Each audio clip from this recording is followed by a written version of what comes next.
بھی فائدہ ہے۔ سنے میں ایک بات عرض کر رہا ہوں، حکیم الامت مولانا اشرف علی تھانوی رحمۃ اللہ علیہ کی سنیں۔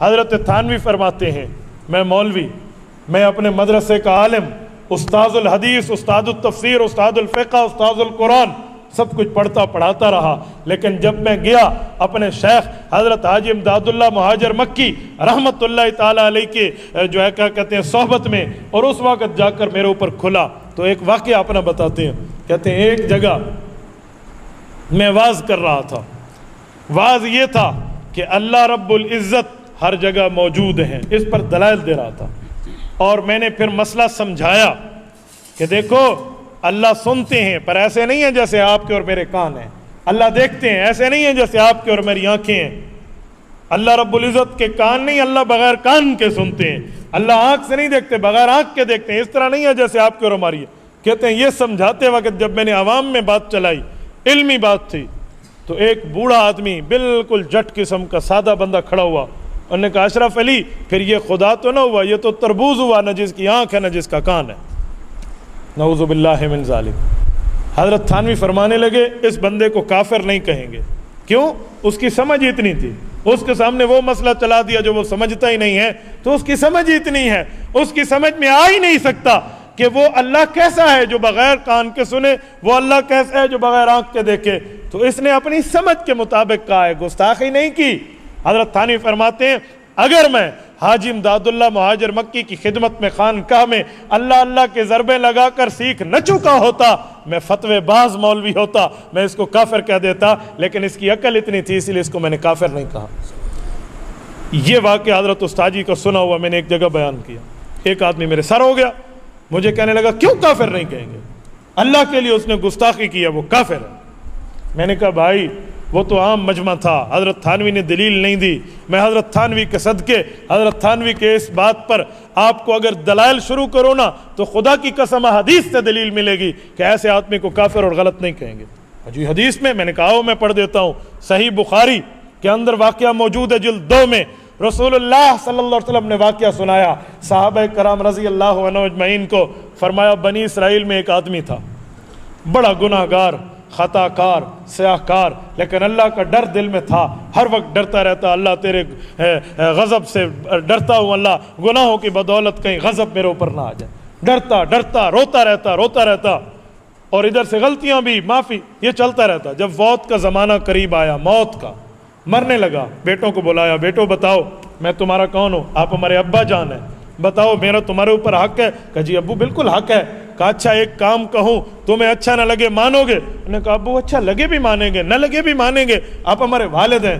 کہا بیٹا جب میں مر جاؤں میری جسم کو آگ میں جلا دینا۔ انہوں نے کہا اچھا، انہوں نے پوری بات سنو، آگ میں جلا دینا، راکھ کر دینا، یا کسوا دیں، راکھ کر دینا، جلا دینا، اور راکھ میں جب ہڈیاں آئیں تو ہڈیوں کو پیس لینا اور اس راکھ کو اڑا دینا، کہیں پہاڑوں پہ، کہیں دریاؤں میں، کہیں صحراؤں میں اڑا دینا،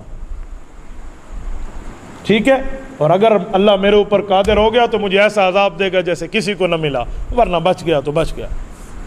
یہ بندہ یہ کہہ کر مر گیا، اولاد نے ویسے ہی کیا جیسے اس نے کہا۔ یہ میں ڈائجسٹ نہیں پڑھ رہا، اللہ کے رسول کا فرمان پیش کر رہا ہوں، ایسے ہی کیا، جلا دیا، راکھ کر دیا، اور جو ہے نا کیا کہتے ہیں وہاں دریاؤں میں اور سمندروں میں اور پانیوں میں اور صحراؤں میں اور پہاڑوں پہ یوں اس کی راکھ کو بکھیر دیا۔ حضور پاک علیہ السلام فرماتے ہیں ادھر یہ معاملہ ہوا، ادھر اللہ رب العزت نے اس کو اپنے سامنے کھڑا کیا۔ فقال اللہ تبارک و تعالی لما فعلت، اللہ نے اپنے سامنے کھڑا کر کے عالم مثال میں پوچھا ہے بندے بتا یہ تو نے کیوں کیا، کیوں کیا؟ کیوں؟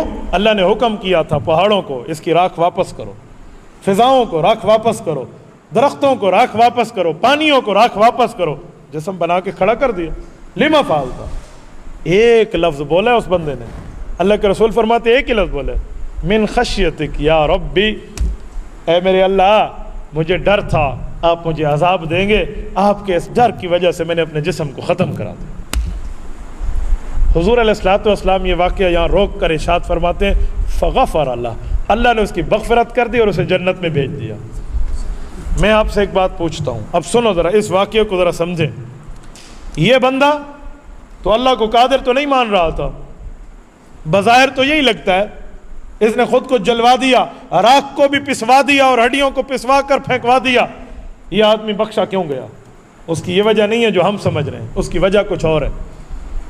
یہ اللہ کی قدرت کا انکار ہی نہیں تھا، یہ بندے کا ذہن یہ تھا، اس کی سمجھ اتنی تھی کہ اگر جسم سلامت قبر پہ جائے تو اللہ عذاب دیں گے، اور جسم ہی ختم ہو جائے تو اللہ عذاب کیسے دیں گے؟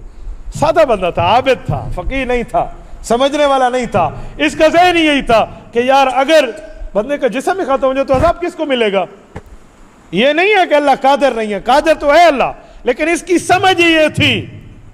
تو اس کی سمجھ کے مطابق اس نے اللہ کو عرض کیا ہے اللہ من خشیتک، تیرا ڈر تھا میں نے کہا جسم ختم کر دوں، تو نے تو وہ بھی جمع کر دیا۔ تو اللہ تو انہ علیم بذات الصدور ہے نا، دلوں کے بھیدوں سے خوب واقف ہے۔ اللہ نے اسے مغفرت کر کے جنت دے دی۔ میں نے کہا جنت مسلمان کے لیے ہے، اللہ کی قدرت کے انکار کرنے والے کافر کے لیے نہیں ہے۔ پتہ چلا اللہ کی ذات پہ اس نے اپنی عقل کے مطابق، عقل ہی اتنا تھا، بات کر دی تو بخشا گیا، کیوں اس کا دماغ اتنا ہے۔ ایسے حضرت تھانوی کے سامنے پوچھنے والا وہ جٹ سائل، وہ بھی ایسے ہے، اس نے بھی اپنے عقل کے مطابق کہا نہ جس کے کان ہو، نہ جس کا ناک، نہ جس کی آنکھیں وہ تربوز ہے، وہ خدا کیسے ہے؟ اس لیے یہ بھی بخشا جائے گا کیونکہ عقل اس کا اتنا ہے۔